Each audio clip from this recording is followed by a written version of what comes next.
حضرت عمر جن کو تخت حکومت پہ بیٹھتے تھے اور ان کا تخت کو سونے زبرجد کا نہیں تھا، مسجد نبوی کی چٹائی تھی، اور سارا دن وہاں بیٹھ کے لوگوں کی باتیں سنتے، اور جب رات کے اندھیرے گہرے ہوتے عمر بھیس بدل کے مدینے کی گلیوں کا گشت کرتے۔ کہا تمہارے گھر سے دھواں نکل رہا ہے اور بچے رو رہے ہیں، ان کو کھانا کیوں نہیں دیتی؟ کہنے لگی عمر کی جان کو رو رہی۔ عمر کے پاؤں تلے سے زمین نکل گئی۔ کہا کیا ہوا؟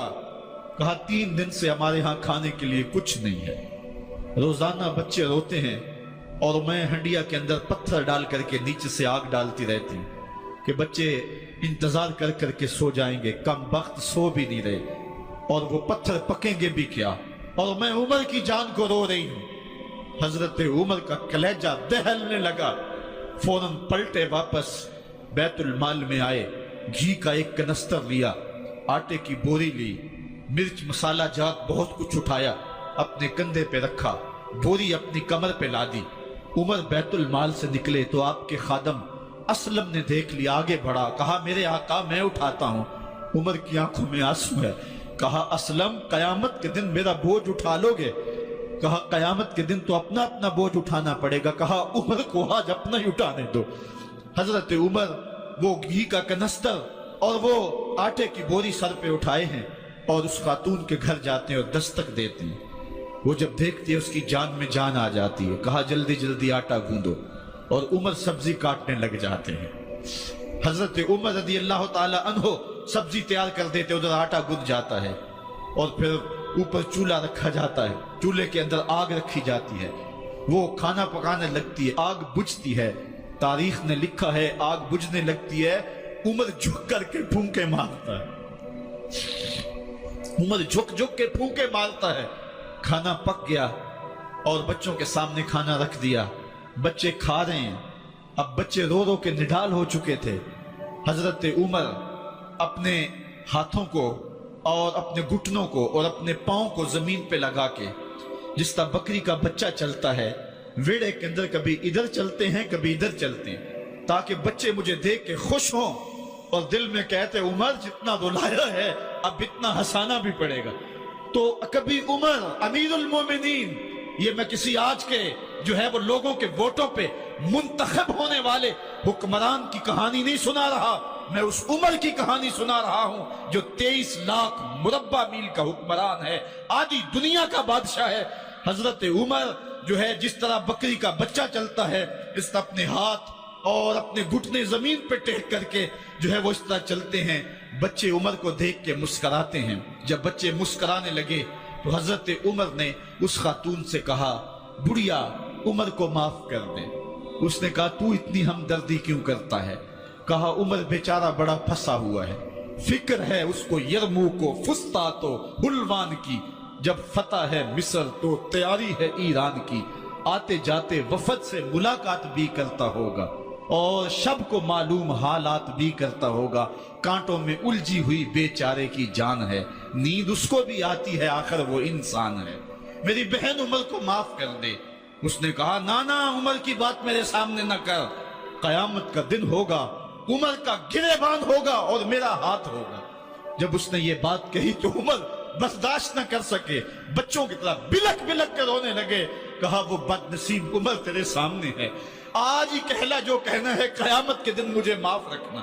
اس نے کہا تو عمر ہے؟ کہا بد نصیب عمر تیرے سامنے کھڑا ہوں۔ میرے عمر کہتے ہیں اگر دجلہ کے کنارے ایک بکری کا بچہ بھی پیاسا مر گیا، اس کا حساب بھی عمر سے لیا جائے گا۔ حضرت عمر نکلے یروشلم میں، ایک اونٹ ہے ایک غلام ہے، کبھی وہ سوار ہوتا ہے کبھی آپ باری مقرر کی ہے۔ جب قریب پہنچے یروشلم کے تو عمر کی باری نکیل پکڑنے کی اور غلام کی باری اوپر سوار ہونے کی آ گئی۔ غلام نے کہا آقا میں مرضی سے اپنی باری چھوڑتا ہوں، آپ آ جائیں، دشمنوں کے مفتوحہ علاقے میں آ رہے ہیں، تازہ تازہ علاقہ فتح ہوا ہے، اسلام کی شان و شوکت ظاہر ہو۔ عمر نے کہا اسلام کی شان و شوکت ایسے ظاہر نہیں ہوتی ہے، اپنی باری پہ تم بیٹھو گے، اپنی باری پہ میں بیٹھوں گا۔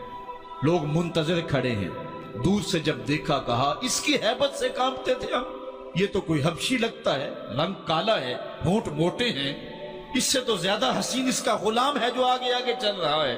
حضرت ابو عبیدہ نے کہا دھوکہ کھا رہے ہو، ہمارا آقا وہ نہیں ہے جو اونٹنی کے اوپر سوار ہے، ہمارا آقا وہ ہے جو لگام تھامے آگے آگے چل رہا ہے۔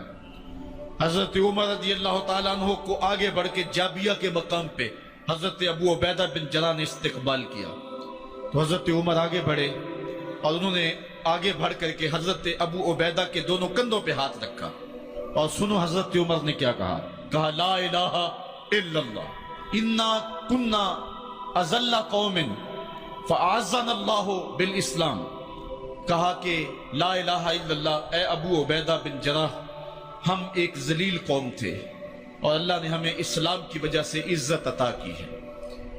اور میں تمہیں ایک تاریخ ساز بات کہنے لگا ہوں، اور وہ یہ ہے کہ جب تک ہم اس عزت والے اسلام کے دامن کو تھامے رہیں گے ہماری عزت قائم رہے گی، اور جب اسلام کے علاوہ کسی اور جگہ سے عزت ڈھونڈیں گے تو رسوا کر کے رکھ دیے جائیں گے۔ یہ ہے وہ خلاصہ جو حضرت عمر نے امتوں کے عروج و زوال کا بیان کیا ہے۔ اس امت کو جو خیرات ملی ہے تخت و تاج کی، وہ پینٹاگون سے نہیں ملی، وہ واشنگٹن سے نہیں ملی، وہ وائٹ ہاؤس سے نہیں ملی، وہ محمد عربی کے جوڑوں کا صدقہ ملی ہے۔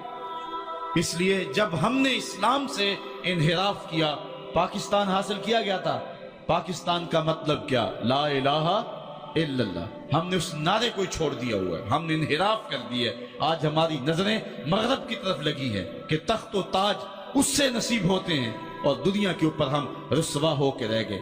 ہماری پستی، ہماری زبوحالی، ہماری ذلت کا سبب یہ ہے کہ جس جگہ سے ہمیں عزت ملی تھی ہم نے وہ مرکز ہی چھوڑ دیا ہے۔ اس مرکز حیات کو، اس مرکز زندگی کو، اس مرکز عزت کو ہم نے چھوڑ دیا ہے، اور دنیا کے اوپر ہم رسوا ہو رہے ہیں۔